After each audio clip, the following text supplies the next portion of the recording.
Bismillahirrahmanirrahim. Assalamualaikum warahmatullahi wabarakatuh. Alhamdulillahi rabbil alamin. Wa bihi nasta'in ala umuri dunya waddin. Wa sallallahu ala sayyidina Muhammad khatamin nabiyyin. Wa ala alihi wa sahbihi ajma'in. Rabbi shrah li sadri wa yassir li amri wahlul 'uqdatam min lisani yafqahu qawli. Subhanaka la ilma lana illa ma 'allamtana innaka antal alimul hakim. Amma ba'du. Alhamdulillah, puji syukur kehadirat Allah Subhanahu wa taala atas segala nikmat yang Allah berikan. Salawat dan salam kita haturkan kepada baginda besar Nabi Agung Nabi besar Muhammad sallallahu alaihi wasallam. Ma'asyiral hadirin wal hadirat jamaah yang dirahmati oleh Allah. Alhamdulillah, malam hari ini kita berkumpul kembali untuk melanjutkan kajian daripada rutinan kita, yaitu pembacaan daripada hadis baginda Nabi besar Muhammad sallallahu alaihi wasallam dan kajian ilmu tauhid atau ilmu akidah, yang mana kajian ilmu tauhid, ilmu akidah kita dipandu oleh kitab Manzumah Aqidatul Awam, nazaman syair bait, yang di situ dikaji disebutkan tentang akidah Ahlus Sunnah wal Jamaah. Kita berada di bait syair yang berbunyi wa kullu ma ata bihir rasulu fahaqquhu taslimu wal qabulu. Wa kullu ma ata bihir rasulu fahaqquhu taslimu wal qabulu.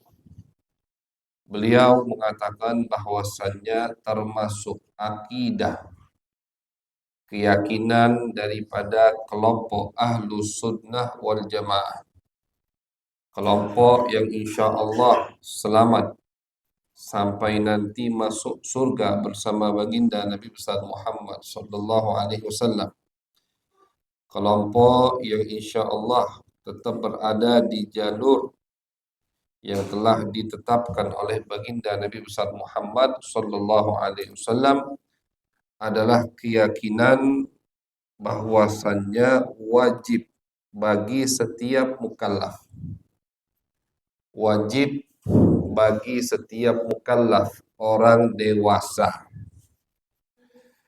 idza balaghahu ma ata bihi Rasul sallallahu alaihi wasallam an yantahiya ilaihi wa ya'mala bihi.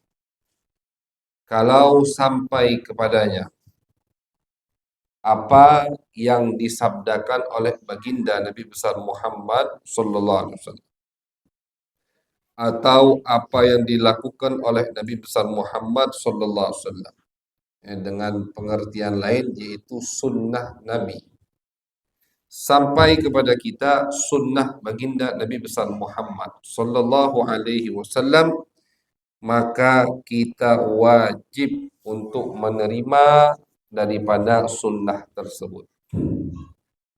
Wajib kita taslim, pasrah dengan apa yang disabdakan, yang diarahkan oleh baginda Nabi besar Muhammad sallallahu alaihi wasallam.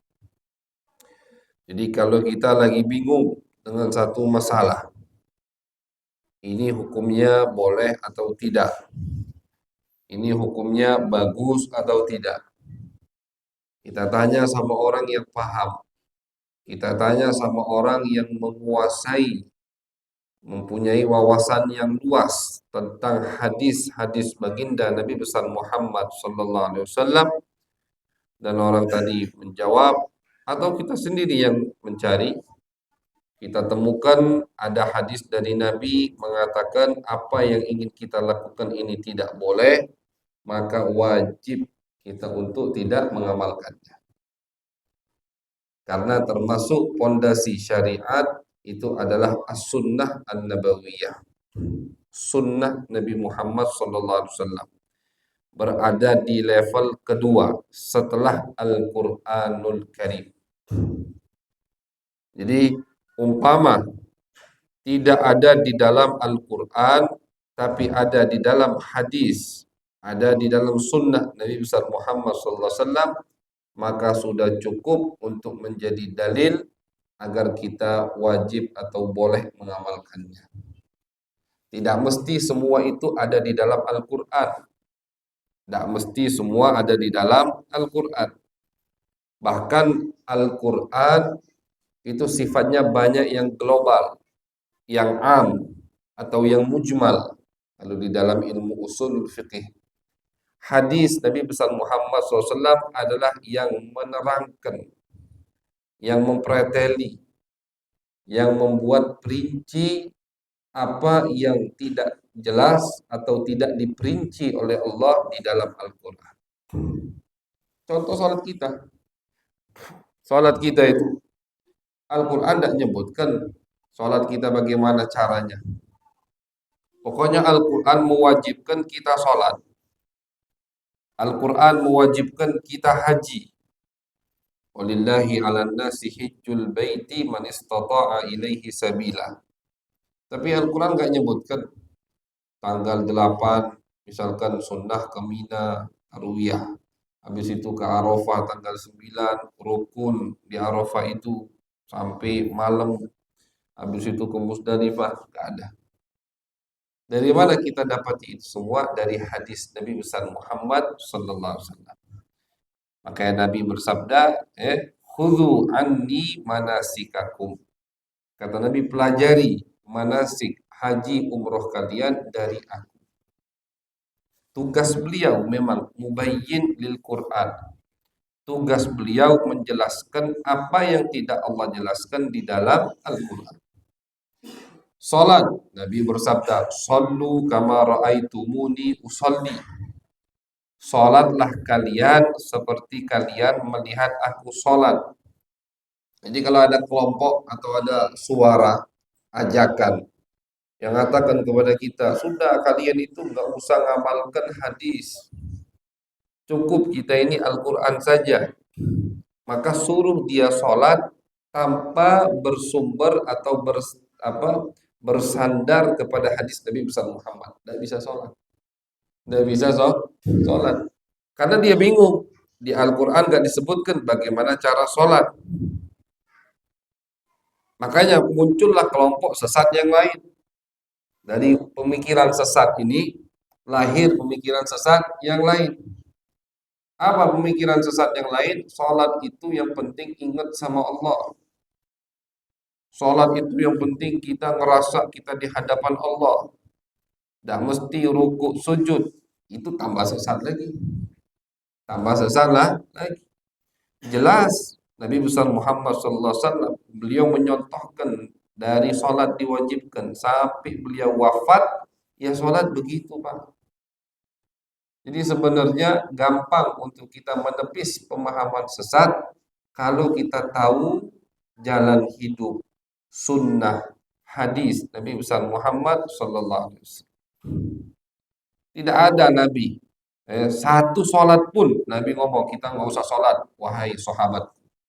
Kita cukup khusyuk, kita cukup bayangkan kita di hadapan Allah, itu udah cukup, gak ada. Nabi tetap sholat. Sampai beliau sakit di akhir hayatnya sebelum meninggal dibopong oleh dua sahabat, Nabi masih sholat. Jadi muncul banyak pemahaman sesat itu dari pemahaman sesat sebelumnya, kelompok sesat sebelumnya melahirkan benih yang jelek lagi, yang keluar melenceng dari akidah Ahlus Sunnah wal Jamaah dari syariat Nabi besar Muhammad sallallahu alaihi wasallam. Contoh berikutnya, di dalam Al-Quran, Allah ketika menyebutkan sanksi hukuman untuk orang yang mencuri, itu kata Allah, wasariqu wasariqatu faqta'u aydiyahuma. Kata Allah, yang mencuri baik laki atau perempuan, maka potong tangannya. Kalimat tangan di dalam Al-Quran, Allah tidak sebutkan dari mana sampai ke mana. Tangan itu atau kalimat yadun itu semua tangan ini. Dari sini ke ujung jari itu tangan. Kalimat yadun, Allah kan pakai faqta'u aydiyahuma. Aidi itu jamak dari yadun. Bilangan yang banyak. Jadi tangan-tangan aidi. Kalau mufradnya bilangan satu yadun, tangan. Tangan itu menurut pengertian dalam bahasa Arab dari ujung jari kita sampai sini. Ini tangan. Maka ketika terjadi ada yang mencuri di zaman Nabi Muhammad SAW, sahabat bingung, bertanya kepada Nabi, dipotong sampai mana ya Rasulullah? Itu. Karena kalau tangan semua harus dipotong, berarti sampai sini. Sampai sini. Apa kata Nabi? Tidak. Potong sampai ke pergelangan tangan. Sini. Sampai di sini aja yang dipotong. Sisanya enggak. Mencuri lagi misalkan tangan sebelahnya, bukan dilanjutkan sampai habis, tidak. Mencuri lagi tangan sebelahnya.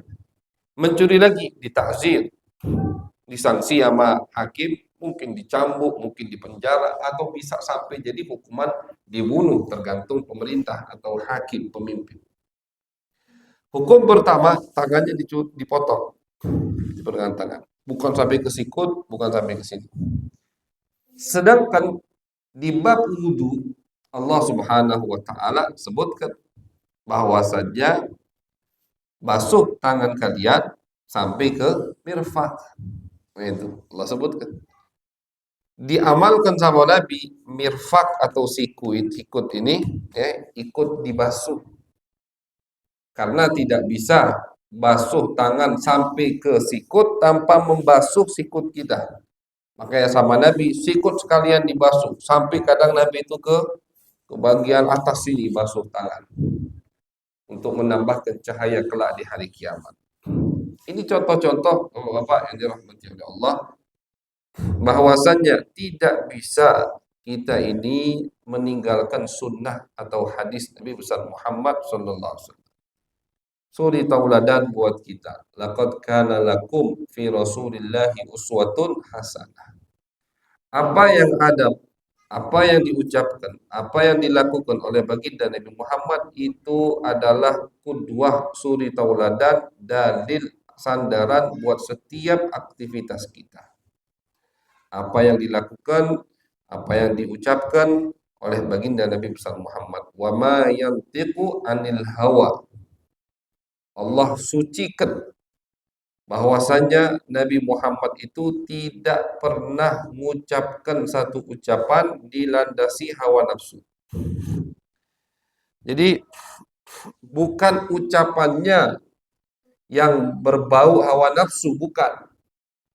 Ucapannya kadang kan banyak orang itu omongannya benar, tapi niatnya tidak benar.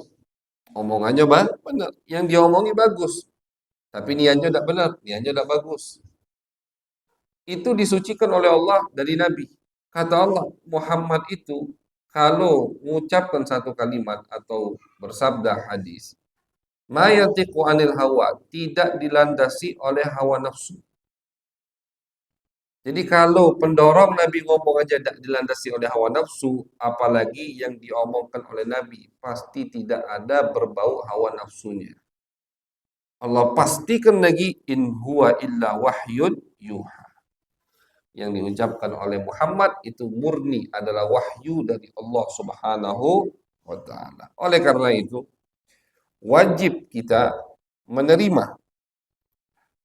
Adapun mengamalkan itu tidak.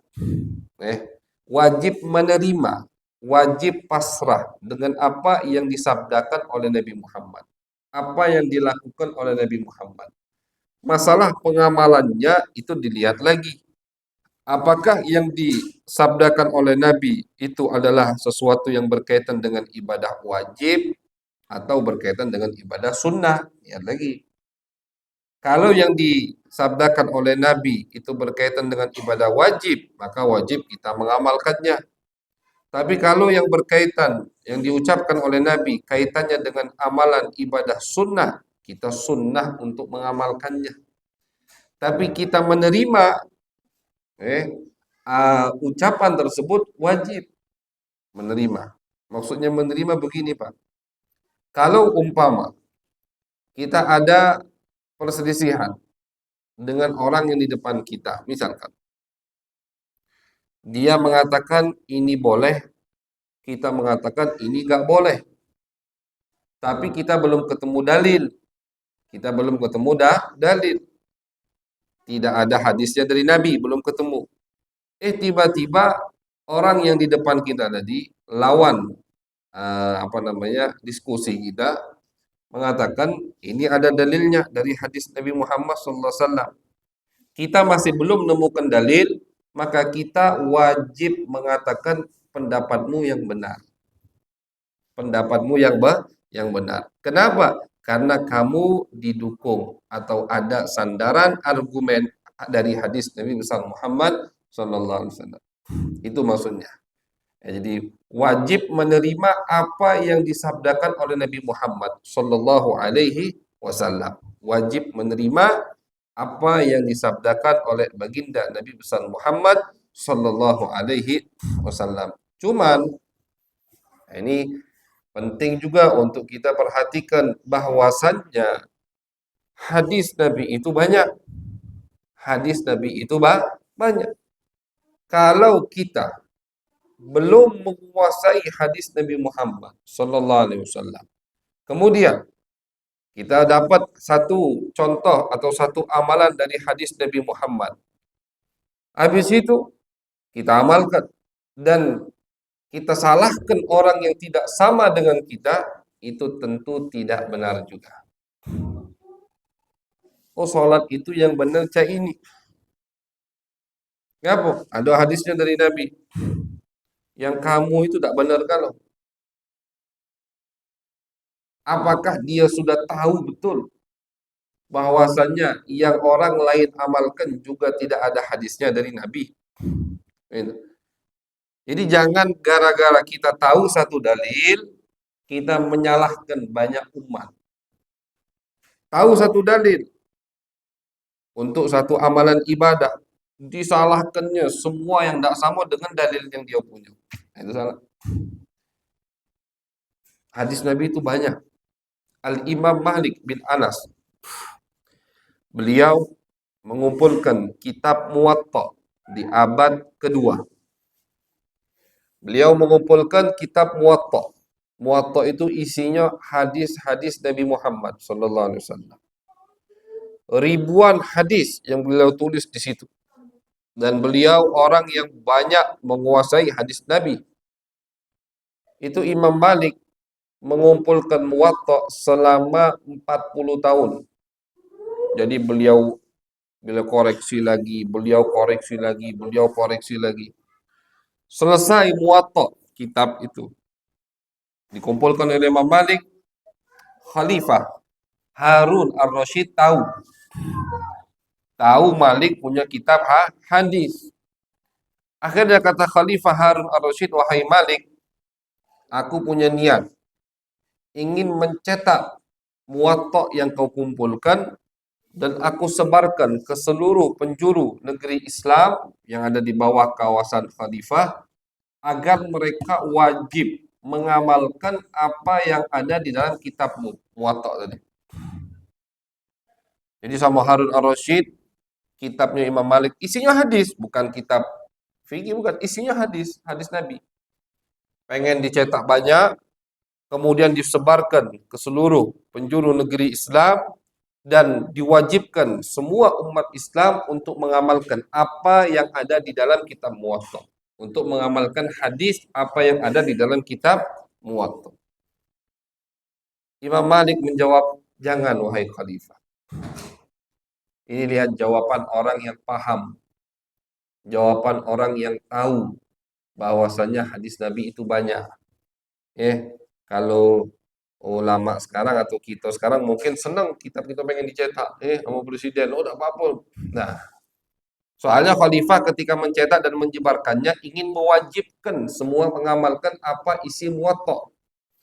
Apa jawab Imam Malik? Jangan wahai khalifah. Karena sesungguhnya setelah Nabi Muhammad wafat meninggal dunia, para sahabat itu menyebar ke seluruh penjuru negeri Islam. Menyebar. Artinya apa? Artinya hadis itu banyak. Bukan cuma yang aku tulis. Mungkin baik kata Imam Malik, banyak hadis-hadis yang aku tidak ketahui sehingga tidak tercatat di kitab Muwatta. Tapi mereka, misalkan yang tinggal di Irak, ada murid-murid Abdullah bin Mas'ud, mereka mendengar hadis Abdullah yang aku tidak dengar. Ada yang di Mesir, murid-murid Abdullah bin Amr bin As, misalkan, mereka mendengar hadis Nabi dari Abdullah bin Amr yang aku tidak dengar. Maka jangan, wahai khalifah, tidak boleh mewajibkan semua umat mengamalkan apa yang ada di kitab Muwatta. Ini Imam Malik, Pak, yang hafal puluhan ribu hadis. Ada orang sekarang yang baru hafal 10-20 hadis, menyesatkan umat sedunia ini disesatkan. Nauzubillah. Imam Malik yang hafal puluhan ribu hadis. Beliau ini gurunya Imam Syafi'i. Imam Malik terkenal pemimpin ulama hadis di zamannya. Zaman Imam Malik itu wong dari seluruh negeri datang ke Madinah selain untuk ziarah Nabi Muhammad, untuk belajar mendengarkan hadis dari Imam Malik. Bukan sembarangan orang. Pemimpin mazhab Al-Malikiyah, punya mazhab, punya karya, muridnya ribuan. Bahkan kitab hadis terbanyak perawinya itu kitab Muwatta Imam Malik, melebihi perawi kitab Sahih Al-Bukhari.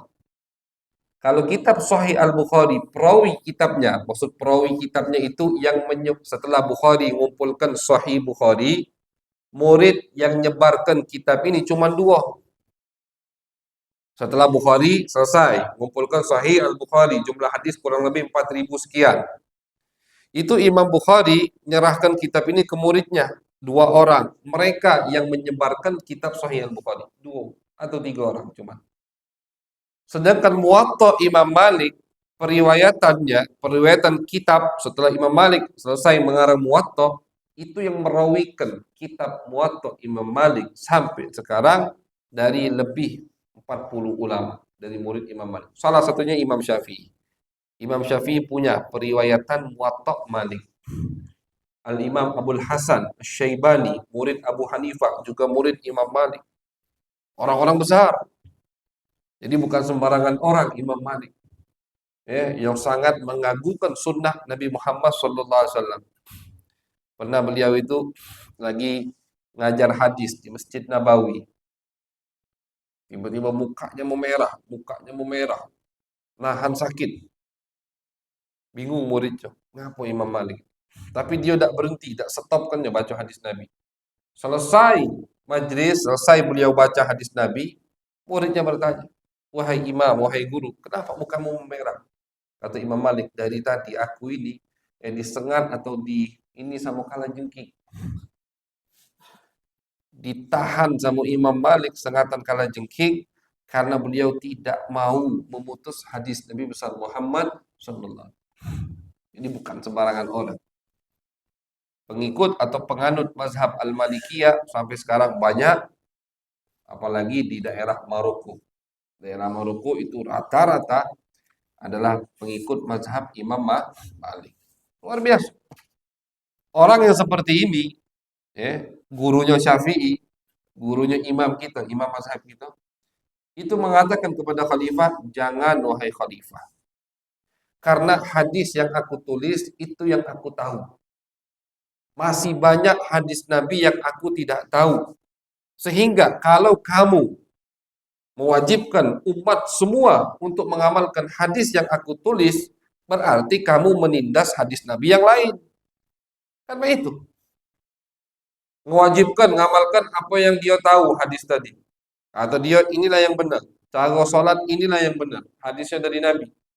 Yang lain disesatkan, disalahkan, dianggap tidak sah. Otomatis berarti sama dengan dia menindas hadis Nabi yang lain. Padahal orang yang dia salahkan tadi juga ada dalilnya dari hadis Nabi besar Muhammad yang dia udah tahu. Tadi cuma tahu sih kok hadis, dia pakai, dia amalkan.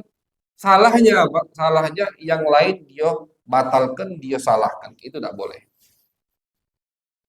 Pak Al-Imam Ahmad bin Hambal. Imam Ahmad bin Hambal ini muridnya Syafi'i. Muridnya Imam Syafi'i. Itu dijuluki Amirul Mukminin fil Hadis. Beliau dijuluki Amirul Mukminin itu bukan cuma di kesultanan atau kekhilafahan. Amirul Mukminin artinya ini julukan menurut ulama hadis diberikan untuk orang yang menghafal, menguasai semua hadis Nabi. Bayangkan, semua hadis Nabi dia hafal, kecuali beberapa. Makanya diberi julukan Amirul Mukminin, pemimpin di dalam ilmu hadis. Kenapa? Karena beliau Ahmad bin Hambal menghafal semua hadis Nabi. Kitab beliau yang sampai sekarang masih ada, Musnad Ahmad bin Hambal. Semua ini kurang lebih 18 atau 20 jilid lah. Periwayatan hadis yang beliau catat. Sampai sekarang masih dicetak. Itu beliau Ahmad bin Hambal mengatakan, kata beliau, kalian tidak akan bisa memahami satu hadis Nabi Muhammad SAW, tidak bakal bisa waktu dia. Memahami dengan keseluruhan, memahami dengan pemahaman yang sempurna satu hadis Nabi di dalam satu masalah, kecuali kalian sudah mengumpulkan semua riwayat hadis-hadis Nabi yang berkaitan dengan masalah tersebut. Baru kamu bisa paham. Tapi kalau kalian baru tahu sikok hadis Nabi atau dua hadis Nabi, langsung mengklaim ini yang benar, lain salah, itu salah pasti. Contoh, kita katakan apa misalkan? Hadis Nabi besar Muhammad SAW, contoh, Nabi dalam sebuah hadis, beliau melarang untuk kita minum dalam keadaan berdiri. Baca di hadis itu. Oh, Nabi melarang minum dalam keadaan berdiri. Kalimatnya kalau di hadis, nahan nabiyyu anisyurbi qa'iman. Nabi melarang. Berarti kalau melarang, apa? Tidak boleh kan? Sesuatu yang dilarang berarti tidak boleh. Kalau tidak boleh, sama dengan kalau ditranslate ke istilah syariat, sama dengan haram. Akhirnya dia sebarkan, minum tegak itu haram. Kenapa? Kalau ada hadis Nabi ini, baru tahu sih kok hadis Nabi. Kata Ahmad bin Hambal, dia tidak bakal bisa paham hadis itu sampai dia kumpulkan semua riwayat hadis Nabi yang berkaitan dengan minum berdiri atau yang berkaitan dengan adab ketika minum. Jadi itu caranya. Kita dapat satu hadis, baca Nabi ngelarang minum berdiri. Tidak boleh langsung kita fatwa, kita sebarkan haram minum tegak. Cuman tendensinya itu hadis doang, satu hadis, tidak boleh. Harus kita kumpulkan semua. Riwayat hadis kan banyak. Riwayat hadis banyak. Kadang riwayat hadis itu, misalkan, di 10, ada 10 riwayat. Riwayat 1 sampai riwayat 9, kalimatnya sama. Tapi ternyata di riwayat yang ke-10 ada tambahan kalimat yang merubah makna dari 9 riwayat tadi berubah. Itu begitu. Ini di bidang ilmu hadis ya, di bidang ilmu hadis. Jadi kata Ahmad, tidak bisa kita paham hadis itu langsung sebelum kita mengumpulkan semua riwayat yang berkaitan dengan adab minum Nabi Muhammad SAW. Dikumpulkan misalkan. Tidak tahu nemu riwayat Nabi pernah minum tegak. Nabi pernah minum tegak. Pernah minum berdiri. Kalau minum berdiri haram, tidak mungkin dong Nabi melakukannya. Tidak mungkin, mustahil. Nabi itu melakukan yang makruh, oke. Itu pun untuk Nabi wajib. Untuk kita makruh tidak dianjurkan, untuk Nabi wajib. Ini contohnya salah satu. Tapi kalau minum berdiri haram, Nabi mengharamkan alkohol, khamar, arak. Apakah Nabi minum arak? Tidak. Nauzubillah. Paling jauh Nabi dari sesuatu yang diharamkan oleh Allah. Ketemu dia hadis lain. Tak taunya Nabi pernah minum berdiri. Bingung akhirnya. Nah, ini Nabi melanggar. Ini Nabi minum tegak. Udah kandung haram minum tegak. Nah, tidak boleh, Pak. Boleh kita amalkan hadis Nabi untuk diri kita pribadi ketika kita mendengar ada satu amalan dalam hadis. Tapi untuk menyalahkan orang, mengatakan ibadah orang itu salah, batal, apalagi menyesatkan orang, membid'ahkan orang, mengkafirkan orang, itu tidak boleh sembarangan. Rentetannya banyak, kaidahnya banyak, sangat ketat sekali syariat di dalam masalah tersebut. Nah, jadi wajib kita menerima apa yang disabdakan oleh Nabi, tapi tentunya tadi ini makanya kenapa kita disuruh ngikut mazhab Syafi'i? Bukan kita beragama dengan agama Syafi'i. Tidak. Syafi'i itu hanya orang yang mengumpulkan bumbu. Habis itu dia masak, kita tinggal makan. Perumpamaannya seperti itu. Syafi'i ketika mau bahas hukum misalkan kunut, sunnah atau tidak. Misalkan atau zikir setelah sholat, sunnah jahar atau sir, sunnah diangkat suaranya atau tidak diangkat suaranya. Itu satu masalah. Imam Syafi'i cari semua hadis Nabi Muhammad. Mereka zaman yang masih dekat zaman Nabi Muhammad. Mereka orang yang hafalannya jauh lebih kuat dibandingkan kita. Mereka orang yang umurnya habis untuk mendengar dan menghafalkan hadis Nabi Muhammad SAW. Maka ya, sebelum kita mengkritiki Syafi'i, Maliki, Bukhari, baca dulu biografinya, biar malu kalau kita nak mengkritikinya. Kadang sekarang ini entengnya mulutnya. Siapa Syafi'i itu? Kita nak meloi dia. Nyangkut dia kawan dia Syafi'i. Dianggap sama cak kawannya Syafi'i. Baca Pak biografi Imam Syafi'i. Umur 10 tahun ketika dari Mekah mau ke Madinah ingin menimba ilmu kepada Imam Malik, itu di perjalanan beliau menghafal Muwatta Imam Malik. Ribuan hadis dia hafal di tengah perjalanan. Perjalanan dulu bukan di pojok pesawat. Di atas kuda, onta, keledai. Syafi'i itu diriwayatkan oleh murid-murid beliau. Beliau itu kalau ngapal halaman yang kedua ditutup. Biar pandangannya tidak melirik ke halaman yang kedua, akhirnya hafalannya kacau.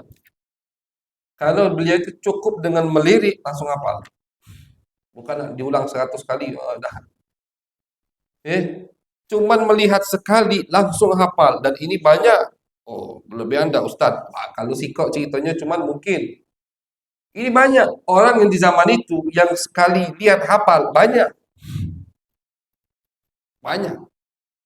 Ini yang mengkritiki Syafi'i, Arba'in Nawawi, 40 hadis beda hafal. Tapi berani mengkritiki Imam Syafi'i. Makanya yang mengkritiki Syafi'i baru hijrah, baru belajar agama 1 tahun 2 tahun. Itu pun dari buku terjemahan. Kemudian mengkritiki imam yang sastra Arabnya sangat tinggi. Syafi'i itu sastra Arabnya tinggi. Makanya kenapa mazhab Syafi'i itu banyak ulama yang mengikutinya di mazhab Syafi'i, banyak yang mengikuti Syafi'i dari ulama. Kita kalau hitung dari setiap generasi, memang mazhab Syafi'i ini paling unggul dari tiga mazhab yang lain. Dari segi mana unggulnya? Dari segi pengikutnya banyak ulama. Kenapa mazhab Syafi'i banyak pengikutnya para ulama? Karena mereka melihat Syafi'i itu sangat cerdas dalam memetik hukum dari Al-Quran dan hadis Nabi Muhammad. Kenapa beliau bisa secerdas itu? Karena sastra Arabnya levelnya sangat tinggi. Bukan sembarangan. Nah ini yang kritiki Syafi'i. Suruh terjemah ke Al-Fatihah mungkin tidak bisa. Sangat miris sekali ini. Terjadi di zaman kita. Makanya butuh kita ini kadang-kadang baca biografi ulama-ulama terdahulu. Ada yang mau mengkritiki Bukhari. Bukhari dikritiki. Setiap beliau menulis satu hadis di dalam kitab Sahih Bukhari, itu di samping raudhah, di raudhah samping kuburan Nabi. Sebelum beliau tulis, beliau sholat 2 rakaat istikharah. Kalau jumlah hadisnya Pak, 4.000 lebih. Berarti untuk ngarang itu beliau udah 4.000 lebih rakaat sholat. Dan di Masjid Nabawi. Sebelum beliau nulis di Sahih Bukhari, hadis pertama misalkan, bab tentang wahyu. Beliau nak tulis hadis sikau itu dari hafalan beliau. Beliau sholat dulu. Ini sholatnya di Raudhah, di masjid termulia, samping makam Nabi. Sholat 2 rakaat. Habis sholat 2 rakaat, mantap, beliau tulis. Hadis kedua, udah ada di pikiran beliau. Hadis kedua nak tulis apa dia? Sholat lagi dulu. Sampai akhir. Nah, wong yang kritiki Bukhari tahu tidak cerita ini? Gitu. Dengan gampangnya, apalagi sekarang lah, punya ini, tidak usah ada uang istilahnya, punya dewe, masang dewe, ini udah, oke langsung. Dengan share, TikTok, IG semua, dengan gampangnya mengkritiki Bukhari. Itu mulut-mulut yang kurang ajar dan mulut-mulut orang yang tidak berpendidikan.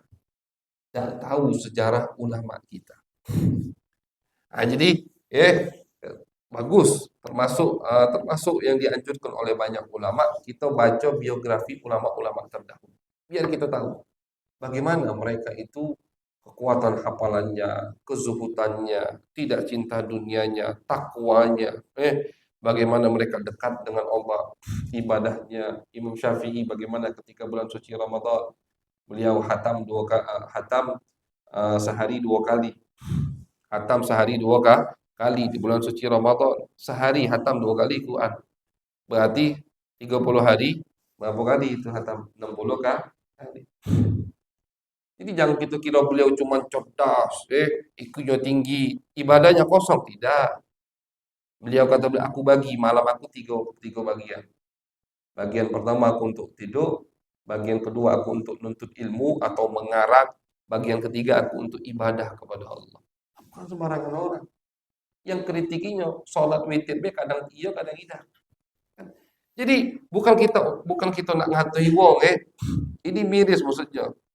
Dan mulutnya itu enteng nian untuk kritiki Imam Syafi'i, Imam Bukhari, Imam Malik, naudzubillah min dzalik. Jadi betul memang wajib harus kita mengamalkan setiap yang kita dengar dari Nabi Muhammad SAW, akan tetapi untuk menyalahkan, ini penting kaidah ini untuk menyalahkan orang lain. Ini 10 menit lagi azan. Untuk menyalahkan orang lain atau menyesatkan, tambah lagi, atau mengkafirkan, lebih-lebih lagi, itu tidak boleh sembarangan, bukan tugas kita, tugas para ulama. Maka kita ini seharusnya terima kasih yang Syafi'i. Kita tinggal lemak. Tidak perlu kita cari, misalkan kunut itu sunnah apa tidak?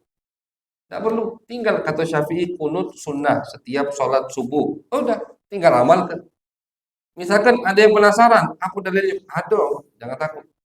Buka kitab Syafi'i yang berjudul Al-Um, atau buka kitab-kitab fikih Syafi'i yang di situ pengarangnya menyampurkan dalil dari Al-Quran dan hadis Nabi. Ada itu.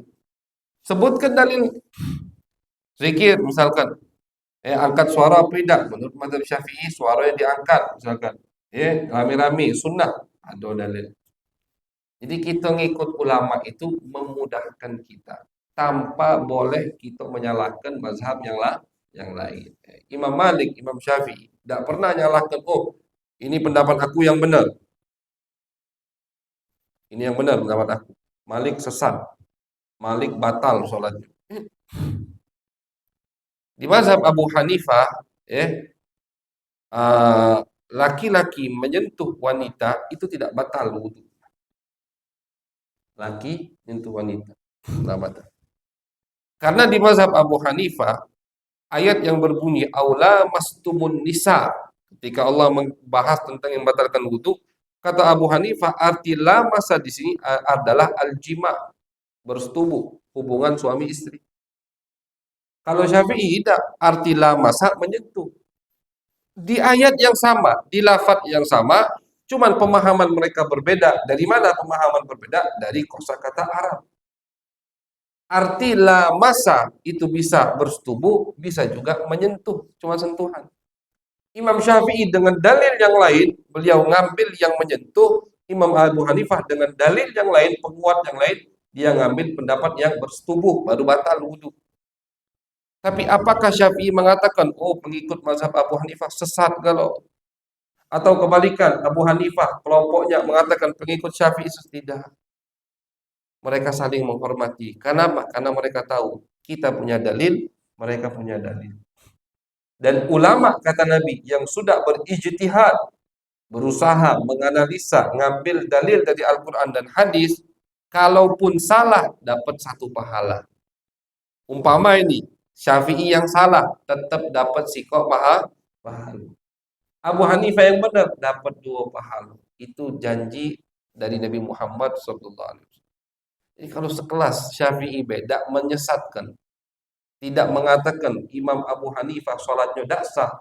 Madai kita yang baru tahu 10 atau 5 hadis mengatakan yang sholat di masjid sholatnya tidak sah. Itu wong tidak kata malu. Nauzubillah min dzalik. Mudah-mudahan kita diberikan hidayah oleh Allah, diberi taufik oleh Allah sehingga kita bisa mengikuti jalur akidah Ahlus Sunnah wal Jamaah, jalur yang sudah ditetapkan oleh baginda Nabi besar Muhammad sallallahu alaihi wasallam, dan mudah-mudahan kita diberikan oleh Allah adab untuk selalu beradab, berakhlak yang mulia, apalagi di hadapan para ulama pewaris Nabi besar Muhammad sallallahu alaihi wasallam. Amin ya rabbal alamin. Allahumma aghnina bil ilmi wa zayyinna bil hilmi wa akrimna bit taqwa wa jammilna bil afiyah.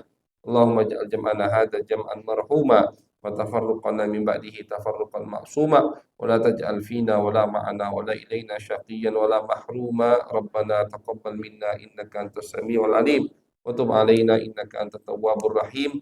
Wa sallallahu ala sayyidina Muhammadin wa ala alihi wa sahbihi wa baraka wa sallam walhamdulillahi rabbil alamin.